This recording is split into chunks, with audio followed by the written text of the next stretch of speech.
everyone, this is Shruti. I welcome you all in this session. In the previous video, we have discussed heterotrophic nutrition, basically the types of heterotrophic nutrition. In this video, we will be studying about how do organisms obtain their nutrition. We'll discuss about amoeba and paramoecium also, then nutrition in human being and respiration process in detail. So let's go ahead. So the first we will discuss about the nutrition in amoeba, like how do amoeba obtain the food. So we all know that amoeba, it follows the holozoic mode of nutrition. Basically it obtains the food from holozoic mode of nutrition. Now what is holozoic mode of nutrition? It is nothing but taking the solid material right inside the body and then breaking down it into the simpler ones, right? Means taking in whole substance inside the body and then breaking down it into the simpler ones. So amoeba, it follows the holozoic mode of nutrition. Here it follows the various process to engulf the food, to digest the food and then to throw out the undigested food like ingestion, digestion, absorption, assimilation and egestion. So first here, amoeba, it take in food with the finger-like projection called as cytopodia. So it takes in food with the finger-like projection called as cytopodia and it forms food vacuole.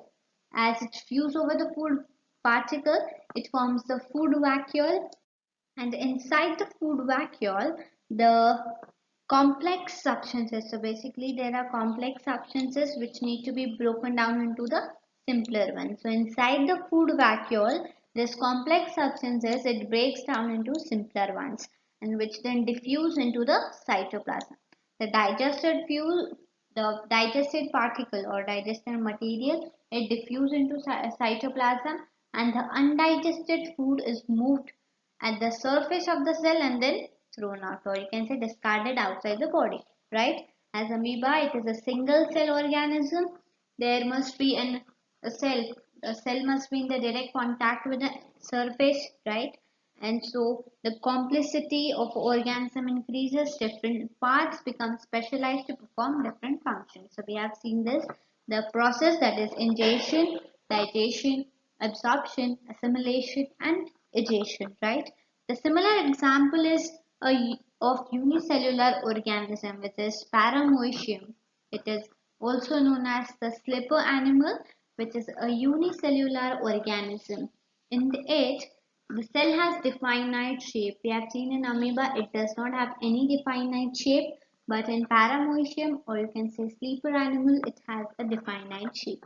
So food, it is taken up in the or by the specific spot. The food is moved by the spot by the movement of cilia. There is a cilia and with that movement the food then covers the entire surface of the cell. So we have seen the example of nutrition that is in amoeba as well as in paramoecium. In amoeba it does not have specialized function, I mean specialized shape, whereas in paramoecium there's definite shape as well, right? Now the next is nutrition in human beings. So we have discussed nutrition in amoeba. Now we'll discuss the nutrition in human beings. So for these, human beings use a process called as digestion. Basically, digestion is a process in which complex food material, complex particle, these are broken down into the simpler substances or simpler ones, right? So digestion is a process in which complex food material is broken down into the simpler substances. And for the digestion, the food takes place through the long tube which is extending from mouth to anus, and then various regions are specialized to perform different functions. So which all part are involved, we'll see one by one in detail. So first is mouth. So when the food enters the mouth, it is of different texture, different size, which has to be made of same size and of same texture, right? So this is achieved by crushing and grinding of food, by crushing and grinding of food to make it small and of same texture. This is the function of teeth. So take, crush and grind the food, make it small and of same texture, right? Also, there's a water present inside the mouth. Basically, it's not a water, but the saliva that secretes salivary amylase. So, saliva contains salivary amylase, and this salivary amylase break down the starch into simple sugar. The another function of saliva is to make the food watery so that it could move smoothly inside the esophagus and from there to stomach. So basically saliva contains salivary amylase that break down starch into simple sugar. Also it makes the food wet and soft so that it could pass easily. Okay. Now the food is of same texture and of same size. Also there's one more thing, that is tongue, which mix the food all around the mouth so that it could be mixed up properly and it could be swallowed in properly, right? So now the food is entered into the esophagus and from there it enters the stomach, right? The food enters the stomach with the help of a tube, right? Which is a tube which has muscles, right? And all the tube which is nothing but the esophagus, right? So esophagus, it has muscles all around it that contract and relax rhythmically, right? So the tube, it has muscle which contract and relax rhythmically, and that movement is known as peristalsis movement, which occur all along the gut, right? So food enters the stomach with the help of tube which has muscle that contract and relax rhythmically, and that movement, that contraction and relaxation of muscle in the esophagus is called as peristalsis movement, right?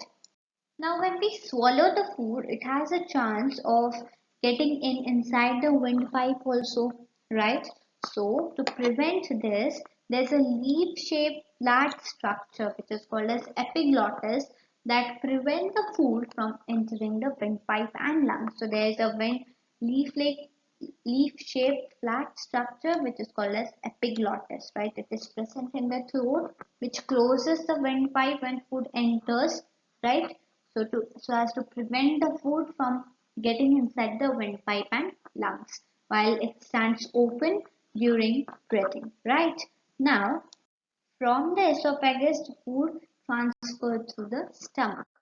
So stomach, it is a muscular organ. The location is in the left side of upper abdomen.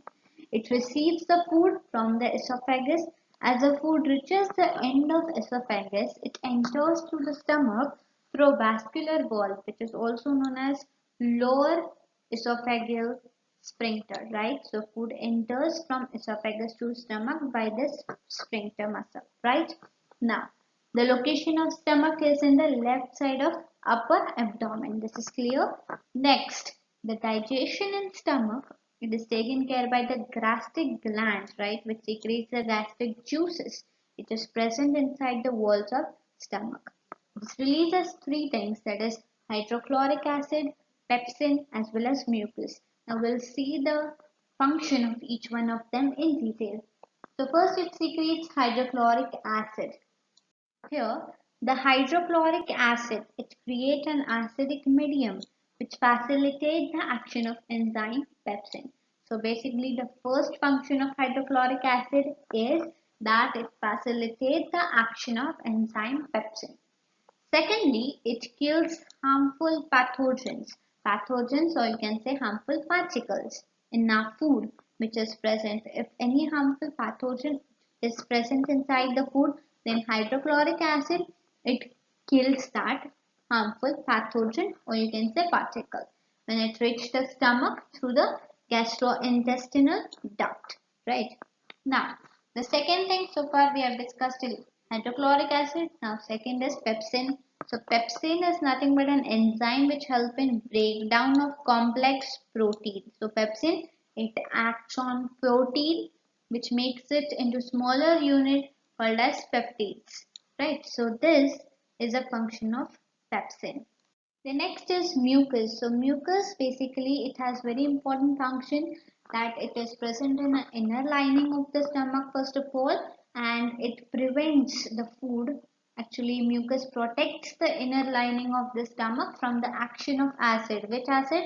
That is nothing but the hydrochloric acid under the normal conditions, right? So this is the function of hydrochloric acid, pepsin and mucus. So stomach, basically it is a muscular organ. Location is in the left side of upper abdomen. Receives the food from esophagus, right? From the lower esophageal sphincter, and there is a gastric glands present which secretes the gastric juices, which are nothing but hydrochloric acid, pepsin and mucus. So these are the three gastric juices. Hydrochloric acid, it creates an acidic medium. It also creates, or it kills the harmful pathogen or particle present inside the food. Then pepsin, it is nothing but an enzyme which helps in breaking down of complex protein into smaller units. Then mucus, it is present in the inner lining of the stomach, and it protects the inner lining of the stomach from the action of hydrochloric acid. Now from the stomach, the food enters into the small intestine. The exit of food from the stomach, it is regulated by the sphincter muscle, which releases small amount into the small intestine. From the stomach, now the food enters the small intestine. Basically, small intestine is the longest part of the alimentary canal. It is actually fitted into a compact space because of extensive coiling. There is an extensive coiling of small intestine. It is the longest part of the alimentary canal. And this length of small intestine, it differs in various animals depending on what they eat. For example, herbivorous eating grass, it needs longer small intestine, right? So that the cellulose should be digested, right? Whereas meat is easier to digest. So carnivorous, it has, for example, tigers, they have smaller small intestine. Okay. Now, when the food enters the small intestine, it is called as chyme, right? Now the exit of food from the stomach, it is regulated by sphincter muscle we have seen. Now the food enters the small intestine, which is the longest part of the alimentary canal. Here, the food, or sorry, the small intestine, it has three parts. First is duodenum, jejunum and ileum. Here, first duodenum is, it has the most of the digestion in this duodenum. Most of the digestion takes place, right? Whereas you can see jejunum, most of the absorption takes place, and in the ileum, absorption of nutrition, which is very important. In the ileum, important absorption of nutrition takes place. Then it also receives the secretion from livers and pancreas. Here, liver excretes bile, whereas pancreas secretes pancreatic juices. So first we'll see about liver. Liver secretes bile which act upon fat, which is also known as emulsification of fats, right? It's very important to know that liver secretes bile which act upon fat, called as emulsification of fat. Basically, fat which are present in a large globule which has to be converted into smaller ones, as when they are in large globule it is difficult for enzyme to act on them, right? So there is an emulsification of fat, convert the large globule of fat into the smaller ones. So liver secretes bile which act upon fats, right? And then that bile break down the smaller globules, increasing the efficiency of enzyme action. So if the fats are converted into smaller one, the enzyme could efficiently act on it. The second one is pancreas. Now pancreas secretes pancreatic juice. What does it secrete? It secretes pancreatic juice which contain the enzyme. Now the pancreatic juice also contains the enzyme called as trypsin, which digests the protein, and lipase, which digests the emulsifying fat. And then finally it converts protein to amino acid, carbohydrate to glucose, and fats to fatty acid and glycerol. These are the final product of small intestine. So it is very important. I'll repeat it again. Here, the finally it converts protein to amino acid, carbohydrate to glucose, and fat to fatty acid and glycerol. Next. The inner lining of stomach. Now talking about small intestine only, the inner lining of small intestine, it has numerous finger-like projection which is called as villi. It increases the surface area for absorption. So villi increase the surface area for absorption, right? In that villi, they are richly supplied with the blood vessel and which take the absorbed food. It takes absorbed food to each and every cell of the body, where it is utilized for obtaining the energy, build up new tissues, and then the remaining undigested food is sent to the large intestine. So basically, small intestine has numerous finger-like projection called as villi that increase the surface area for absorption, and that villi are richly supplied with the blood vessels which take the absorbed food in each and every cell of the body, where it is utilized for obtaining the energy, building up old tissues, and the remaining undigested food it is sent to the large intestine. So now we'll see about the large intestine. Now we have seen that the undigested food is taken to the large intestine. Here, the wall of a large intestine, it absorbs the water from this mineral. It absorbs all the water from this mineral and rest material is removed, or you can say it is discarded outside the body.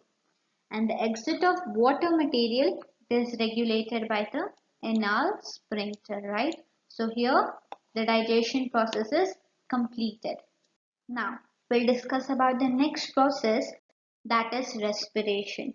Basically the food material that is taken during the process of digestion is used in the cell to provide the energy for various life processes, right, as we have seen, and that diverse organisms do this in different ways.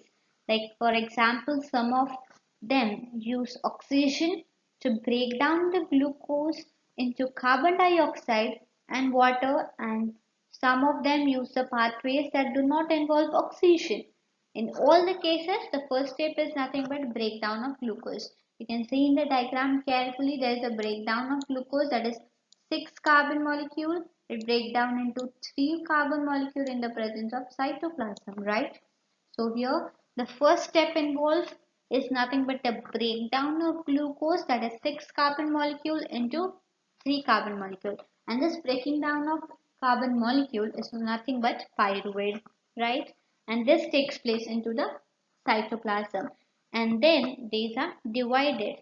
So first of all, if you can see in the yeast, it takes place in the absence of oxygen, and as the process takes place in the absence of oxygen, we say it is an anaerobic respiration, right? So the product from here are ethanol, carbon dioxide and energy, which involve 2 carbon molecules. Then talking about the muscle cell, basically it has lack of oxygen, so it produces lactic acid and energy. And the build-up of lactic acid in our muscle, it builds lactic acid as we have seen, it causes cramps, right? So here it involves 3 carbon molecule producing lactic acid and energy. Then talking about mitochondria, it is in the presence of oxygen, that is it gives carbon dioxide, water and energy. And as it is in the presence of energy or presence of oxygen, you can say it is called as aerobic respiration, right? So this is nothing but the breakdown of 6 carbon molecule, that is breakdown of glucose forming pyruvate and then dividing it into different form, which is nothing but the breakdown of glucose in various pathways in which it is absence, presence of oxygen and then lack of oxygen. In lack of oxygen it causes cramps, right? So I hope this session was very helpful. In the next session, we'll see respiration in human beings, then transportation in human beings, transportation in plants, and then other various topics. So thank you. Don't forget to like, share, and subscribe this channel. And also, if you have any doubt, you can ask me in the comment section below. Till then, thank you and take care.